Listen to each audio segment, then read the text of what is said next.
로서 늘 이제 왕복서를 하는데 늘 말씀드렸듯이 왕복서는 환경을 내용을 압축한 그런 서문임과 동시에 불교의 글로서 최고의 명문이다, 이런 말씀을 드렸습니다.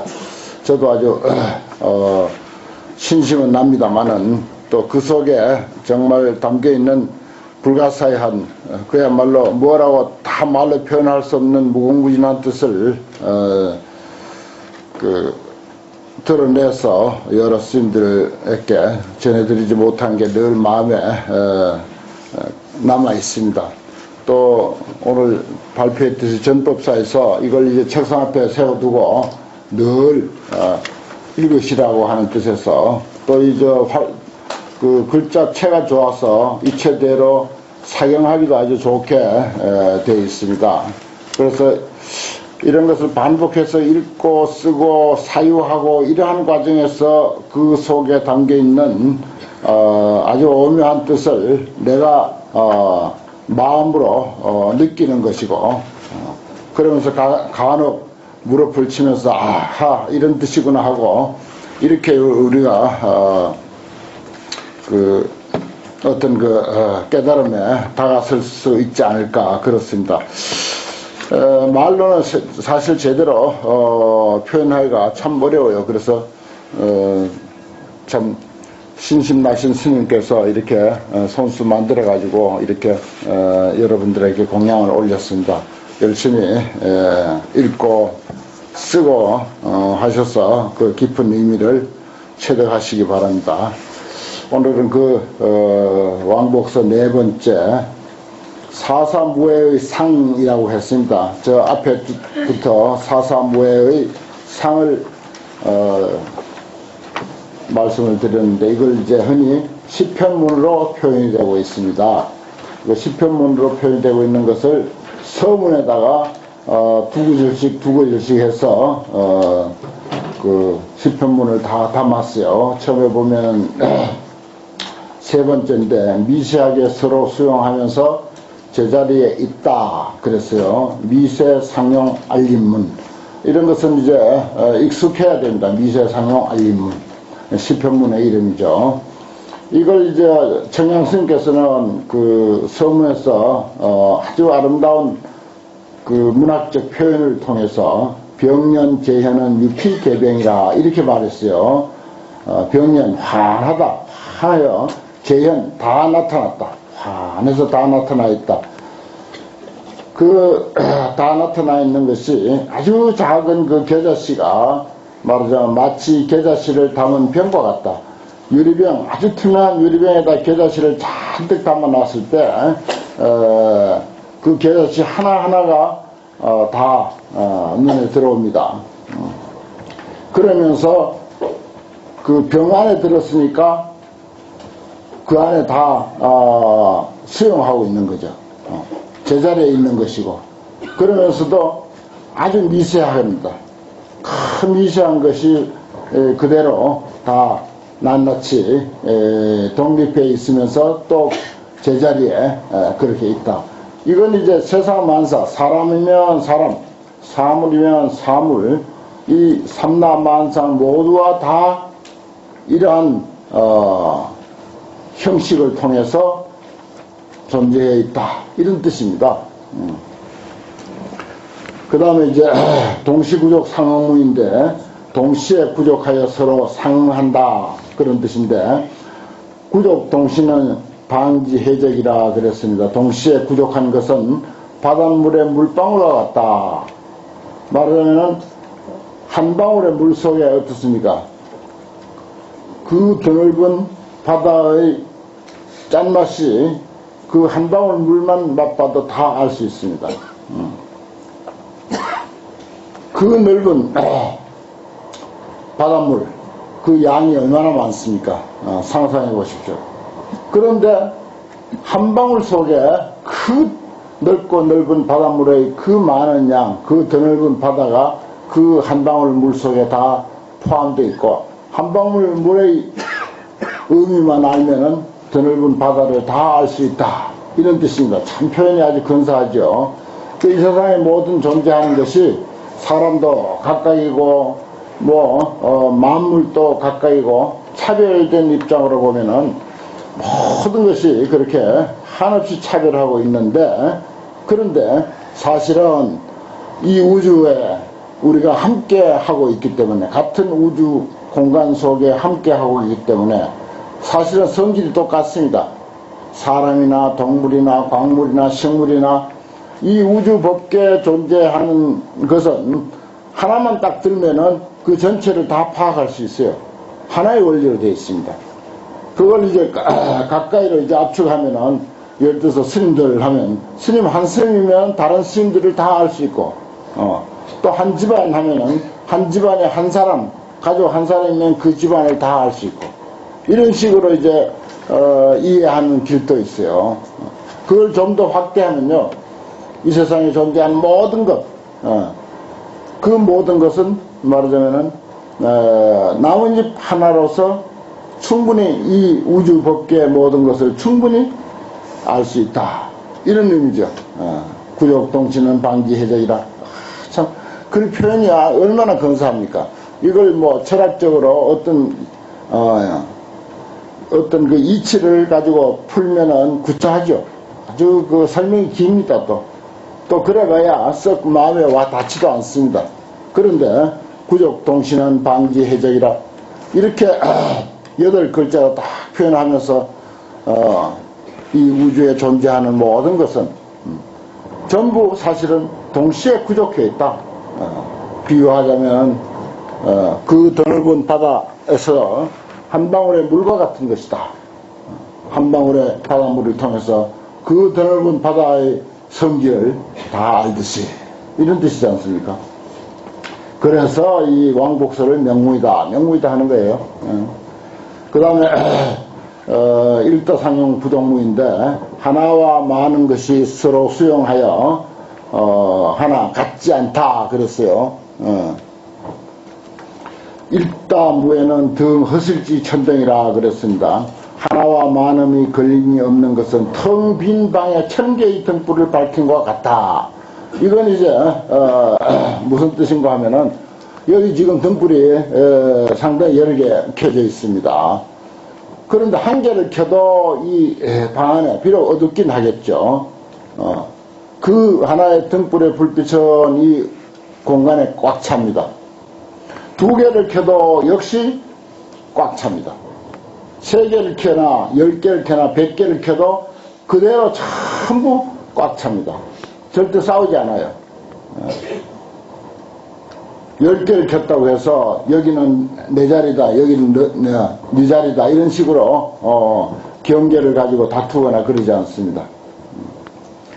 사실 이 세상에 존재하는 우주 공간의 모든 사물들은 전부 무예예요. 걸림이 없습니다. 걸림이 없도록 되어 있어요. 지 할 일 지가 다 하는 거예요, 사실은. 그래서 사사무예, 환경의 궁극적 이치는 사사무예에 있다, 이런 말을 자주 합니다. 그리고 특히 청양스님이나 과거 화엄학자들은 보살행에 두질 않고 사사무예에다 초점을 많이 맞춰서 이야기를 하고 있습니다. 그래서 보살행도 결국은 사사무예를 이해했을 때 진정한 보살행이 나오고, 진정한 보살행은 사사무예의 경지에까지 이르렀을 때, 그야말로 동체대비의 입장에까지 갔을 때 진짜 그건 이제 보살행이다라고 할 수 있다는 거죠. 여기 보십시오. 일다무에는 등 허슬지 천등이다. 1000개의 등을 빈 방에다 켰을 때 서로 하등의 경계를 다투거나 내 자리인 이 자리를 이야기하거나 그런 게 없습니다. 모든 존재가 이미 그렇게 구성되어 있어요, 사실은. 그렇게 존재하고 있습니다. 그런데 괜히 우리는 잘못된 생각으로 자기의 어떤 틀과 자기의 잣대를 다 만들어 놓고 옳다 그러다 하고 네 것이다 내 것이다 하고 그렇게 이제 참 어리석은 짓을 하고 있는 거죠. 그 화엄의 안목이라고 하는 것은 이 세상에 그 어떤 종교, 어떤 철학에서의 안목보다도 가장 우수하고 가장 뛰어난 안목이 화엄의 안목이다. 환경의 견해다. 이렇게 볼 수가 있습니다. 그래서 이게 우리가 쉽게 납득이 되지 아니한 것도 어떻게 보면은 당연한 것이기도 하고, 그러면서 또 우리가 하나하나 이해하려고 했을 때 기가 막힌 그런 그 의미와 맛을 느낄 수 있다는 거죠. 그 다음에 이제 비밀 은행 구성문, 이 표현도 또 근사하죠.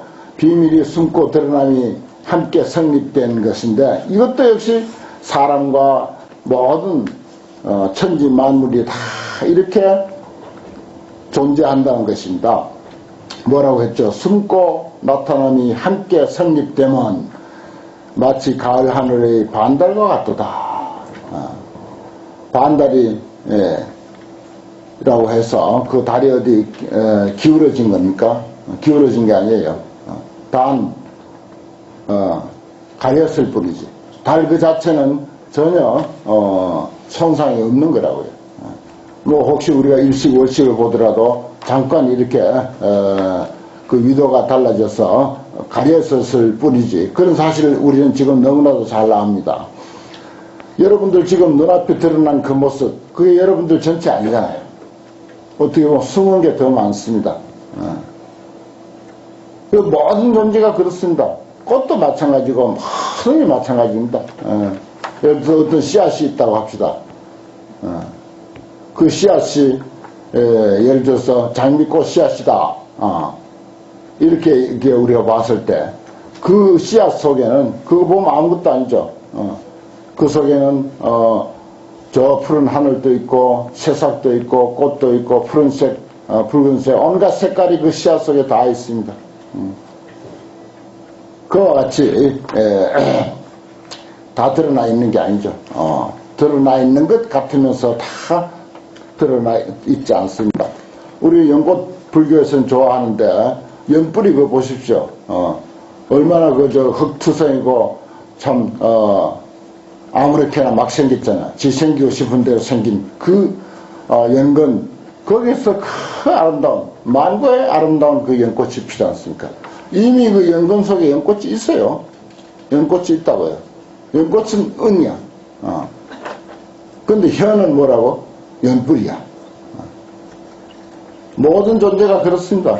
이 이치를 가지고 사람을 그렇게 이해해야 돼요. 나는 늘 사람 중심으로 이야기를 하고, 만물이 그대로 부처다. 이런 표현은 환경의 입장에서는 그렇게 말할 수 있습니다. 만물이 그대로 부처다. 법화경 입장에서는 나는 한 걸음 양보해서 법화경 입장으로는 사람이 부처다. 사람에게로 축소시켜가지고 표현을 합니다. 왜냐? 만물이 부처인 것은 우리가 얼른 수용하기도 어렵고 실천하기도 어렵고 정말 그게 우리의 어떤 그릇에 얼른 와닿지 않습니다. 그런데 사람이 부처다 하는 것은 이해하기 쉬워요. 어떻게 보면 또 그 실천 가능한 것이기도 하고. 그래 이제 다 이제 최상의 가르침이긴 하지만 환경은 또 법화경과의 또 다른 차원이 바로 그런 점입니다. 은행구성은 사추공기 편을이라 얼마나 시적입니까? 그 하나하나 글자 놓인 것을 보십시오. 참 잘 표현했잖아요. 그 다음에 일곱 번째 인다라면 경계문인데 인다라의 그물과 같은 경계, 그렇습니다. 이 역시 모든 존재, 우주의 삼라만상 모든 존재가 역시 이렇게 구성되어 있다, 이렇게 존재하고 있다, 이 뜻입니다. 거듭거듭 서로 비추면 제석천 그물에 구슬을 들이움과 같다, 그렇습니다. 아까 이 등불 이야기가 앞에 있었습니다만 등 허실지 천등이라고 하는 말과 같이 모든 존재는 서로 사귀어서 비춥니다. 서로 뒤섞여서 비추고 있어요. 서로 그렇게 스며들어 있습니다. 그걸 이제 뭐 죽혀 있다, 그런 표현을 하죠. 손에서 손가락과 같이. 나와 나 아닌 다른 존재들은 나에게 보면은 손에 손가락과 같은 존재. 그게 다른 존재라고도 볼 수 있지만은 같은 존재야 또. 같은 존재이면서 또 엄밀히 또 이야기해보면 약간 다른 존재이기도 하다. 그게 이제 제만기 수주라고 하는 거, 이건 이제 인다라만 경계, 인다라 이런 말을 잘 하는데, 제석천의 궁전을 덮고 있는 그물이 있어요. 그 그물은 아주 뛰어난 보석으로 짜져 있습니다. 근데 그 보석이 한두 개가 아니죠. 여러 수억만 개의 보석으로 짜져 있는데 서로 그 빛이 반사되는 거죠. 예를 들어서 다이아몬드라고 생각합시다. 다이아몬드예요, 사실은. 다이아몬드로 수억만 개의 다이아몬드로 그물을 짰는데 서로 이쪽 다이아몬드가 저쪽 다이아몬드에 비치고 저쪽 다이아몬드가 이쪽 다이아몬드가 비치는 거예요. 서로 비춰줍니다. 비춰주고 비춰받고. 그게 이제 중중교영이야. 서로 사귀고 얽히고 하면서 비치는 거죠. 그게 이제 제석천 그물의 드리운 구설과 같다. 참 청양 스님의 깨달음과 또 뛰어난 글솜씨를 한껏 표현하는 것이 참 이런 데서 드러난다라고 볼 수 있습니다. 그 다음에 10세 격법 이성문, 시편문 이름으로는 그런데 10세로 나눠진 법이 다르게 이루어짐 그랬어요. 우리가 9세, 10세 호상즉 이런 법성계에 있지 않습니까? 그러니까 과거, 현재, 미래가 있고 현재, 과거, 현재, 미래가 있고 미래에 과거, 현재, 미래가 있어. 그래서 9세야. 그리고 또 그 전체를 합해서 현전 2년. 그래서 이제 10세 이렇게 이제 계산을 하지 않습니까? 염염원융, 순간순간이 원융하다. 순간순간 속에 무한한 과거가 포함되어 있고 무한한 미래도 그 속에 다 포함되어 있어. 순간순간 원융하면 저녁 꿈에 세상이 지나간 것 같다. 유성몽지 견세. 저녁 꿈에 세상이 지나간 것 같다. 내가 이제 강하면 이제 여기서는 직역으로 번역을 했는데 잠깐 꿈 한 5초, 10초 꾸는데 거의 일생을 꿈꿀 수도 있고 몇 시간 내지 하루도 꿈꿀 수가 있고 그렇습니다. 5초, 10초인데 우리 이광수 꿈이라고 하는 소설에도 스님이 종을 한번 저녁종을 딱 쳤는데 종을 한번 딱 쳤는데 예불을 하면서 종을 쳤는데 그 종소리가 시작해서 끝나기 전에 일생을 살잖아요. 일생, 수십 년의 일생을 천신만고를 겪으면서 일생을 산 꿈을 그 안에 종소리가 아직 끝나기 전에 다 꾸지 않습니까? 그리고 꿈을 깨고 나니까 아직도 그 종소리가 끝나지 않았어. 이 유성몽지 경세라는 게 그렇습니다. 그런 서서 꿈 이야기를 이끌어오지 않더라도 한순간 속에 영혼이 있습니다. 한순간 빼버리면 영혼도 없습니다. 과거도 없고 미래도 없습니다. 참 이런 이치를 어쩌면 이렇게 잘 표현했을까.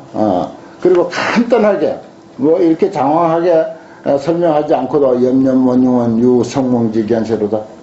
이게 얼른 납득이 안 가면 한 100번 쓰면서 읊조려 보십시오. 그 다음에 이제 사에 의지하여 법을 드러내어 이해를 낸다. 탁사 현법 생해문 그랬습니다. 어떤 사상적인 현상적인 그런 데다가 의지해서 거기서 이제 어떤 이치를 드러낸다는 것입니다. 그래서 그것을 통해서 이해를 이제 갖게 되는데 법문 중첩은 야운기 장공이라 그랬습니다. 이 화엄경 법문은 정말 중첩이에요. 중중하고 첩첩한 게 화엄경 법문이라. 그동안 우리가 세주명품 지금 아직도 덜 끝났지만 이게 아직 서론에 해당되는데 무려 10달을 했고 11달째 12달을 해야 이게 겨우 이제 세주명품이 이제 끝날 정도예요. 그런데 보았듯이 계속 이게 10번씩 한 보살이 나오면 꼭 10보살을 채우고, 개성 한 개성이 나오면 꼭 10개의 개성이 이렇게 나오고, 그래서 법문이 중첩입니다. 첩첩하게 돼 있어요. 이거는 의도적으로 이렇게 한 것입니다. 왜 그러냐? 환경의 안목으로 본 세상, 그 세상은 전부 이렇게 원만하게 갖춰져 있다. 그 말이에요. 원만하게 갖춰져 있다. 법문이 중첩한 것은 마치 저 드넓은 하늘에, 멀고 먼 하늘에 구름이 무엿무엿 일어나는 것 같다. 끝없이 구름이 일어나는 거예요. 그 구름이 비슷한 것 같지만은 또 다른 모습 같으면서 또 그 같은 구름. 우리가 여기 그동안 이제 읽어본 개성이 얼마나 많습니까? 지금까지 공부한 것만 하더라도 대단히 많아요. 앞으로 또 나올 것도 아주 많습니다. 그런데 아주 비슷하면서도 또 다른 내용이고, 또 다른 내용이면서 또 비슷비슷하게, 그야말로 참 표현을 잘했습니다. 법문이 중첩한 것은, 환경은 법문이 중첩한 것은 마치 저 드넓은 창공에 구름이, 여름날 구름이 막 그냥 뭉게뭉게 일어나는 그 모습. 청양 스님은 이 환경을 보시면서 그렇게 봤습니다. 참 표현이 아주 근사하죠. 그래, 이런 것은 설명으로 해봐야 100분의 1, 1000분의 1도 설명이 안 된다고요. 그냥 느끼는 거야. 저 창공에 여름날 구름이 무엽무엽 피어오르는 그 모습을 뭐라고 어떻게 설명해서 거기에 가깝게 설명할 수 있겠습니까? 그 가깝게 설명할 수가 없어요. 그냥 보고 느끼는 거죠. 환경도 나는 늘 그렇게 합니다. 설명이 이것은 1000분의 1, 10,000분의 1도 설명이 안 되니까 그저 글 뜻을 글을 정확하게 알아가지고 많이 읽고 많이 써서 느끼는데 그 환경의 맛이 있다. 그런 말씀을 드리죠. 그 다음에 이제 10편문 마지막 제장 순작 구덕문 그랬어요. 여러 장의 순수함과 지석김으로 덕을 갖추음 그랬습니다. 장이라고 하는 말이 환경에도 본문에도 참 자주 많이 나오는데 이건 이제 새겨져 있다 이런 말입니다. 새겨져 있다. 그 속에 스며 있다. 여기서 그 탁자나 우리 무슨 법상이나 무슨 심지어 주장자, 심지어 죽비 하나에도 우리가 조각을 하지 않습니까? 그게 이제 조각되어 있는 것, 연꽃도 조각할 수가 있고, 사자모습도 조각할 수가 있고, 대도 조각할 수가 있고, 메란국죽 다 조각할 수가 있습니다. 그것을 장이라고 그래요. 그 난초를 조각했으면 난초 아니잖아요. 근데 난초 그림이 거기에 들어있어. 장. 갈무리 되어 있어. 장이야. 그 앞으로 이제 사자자 이야기가 또 나올 텐데, 부처님이 앉으신 사자자에는 뭐가 어떻고 하는데, 전부 사자자가 그렇게, 조각되어 있다. 그리고 그것은 단순한 조각이 아니라 살아서 움직이는 것이다. 이런 의미로도 많이 설명이 되어 있어요. 만행 분피는 만행, 육도 만행, 여기 화엄경에서는 10도 만행입니다. 육바라밀을 일반 불교에서 이야기한다면 화엄불교에서는 10바라밀을 이야기하죠. 그 10도 만행입니다. 10도 만행이 아름답게 펼쳐진 것은 비단 위에 꽃을 편과 같다. 화계 금상, 우리가 금상첨화 이런 표현을 하지 않습니까? 금상첨화, 화계 금상, 여기는 그렇게 표현을 했어요. 말하자면은 본래 우리가 갖춘 본성은, 우리의 본성은 완전 무결한 비단이에요. 완전 무결한. 거기다 꽃을 새겼든 안 새겼든 상관없이 비단으로서 그 값을 다 합니다. 근데 거기다 꽃을 또 새겼어. 이걸 잘 이해해야 돼요. 우리 가지고 있는 본성은, 사람이 가지고 있는 본성은 아주 훌륭합니다. 그대로 부처님이에요. 그대로 보살이야. 그런데 거기다가 보시, 지계, 인욕, 정진, 선정, 지혜, 그 다음에 방, 월, 역, 지, 방편, 서원, 역, 힘, 그 다음에 지혜. 이렇게 10개의 바람이를 우리가 일상생활에서 수행해 간다. 그랬을 때 그 사람의 모습이 어떠하겠습니까? 그야말로 금상첨화죠. 수행을 그렇게 이해해야 합니다. 본래 완전무결하고 좋은 그런 아주 훌륭한 그런 본성을 가지고 있습니다. 모든 사람이. 그런데 거기다가 공덕을 닦는다. 좋은 일을 한다. 열심히 공부한다. 열심히 공부하고 그 공부한 것을 여법 실천, 법과 같이 실천에 옮긴다. 그랬을 때 그 사람의 모습이 어떻겠습니까? 그야말로 금상첨화죠. 이게 화엄경입니다. 화엄 뭡니까? 꽃으로 수놓다, 장엄하다 이런 뜻이지 않습니까? 본래 우리 존재는 완전무결하고 아주 훌륭한 존재예요. 아주 훌륭한 존재인데 거기다가 부처님의 가르침을 통해서 우리가 십도 만행을 닦아간다면은 얼마나 근사하겠습니까? 뭐 스님 하면 100점이 일단 거기다가 승려의 본분 참선을 하든지 기도를 하든지 경을 공부하든지 열심히 승려의 본분에 충실한 그런 어떤 수행 정진을 했을 때 훨씬 빛나죠. 스님 하면 100점이야 무조건. 신도들은 뭐 속이 어떻든 간에 무조건 100점 따고 들어간다고. 거기다가 우리가 이제 정말 열심히 정진하고 다른 사람의 모범이 되게 생활할 때 그때 그 모습은 뭐 정말 일반인들이요. 일반인들 아무리 선한 일 해봐야 빛이 덜 납니다. 그런데 스님이 선한 일 하면 훨씬 빛이 나요. 그야말로 금상첨화야. 비화계 금상이라 그런 표현 했잖아요. 근사한 표현 아닙니까? 참 만행, 십도 만행을 아름답게 펼치면 비단 위에 꽃이 핀 것 같다. 청양스님 아주 글이 이렇습니다. 이런 것으로서 말하자면 화엄경의 그 많은 내용을 이렇게 함축하고 있다 하는 그런 의미입니다. 왕복선은 여기까지 하고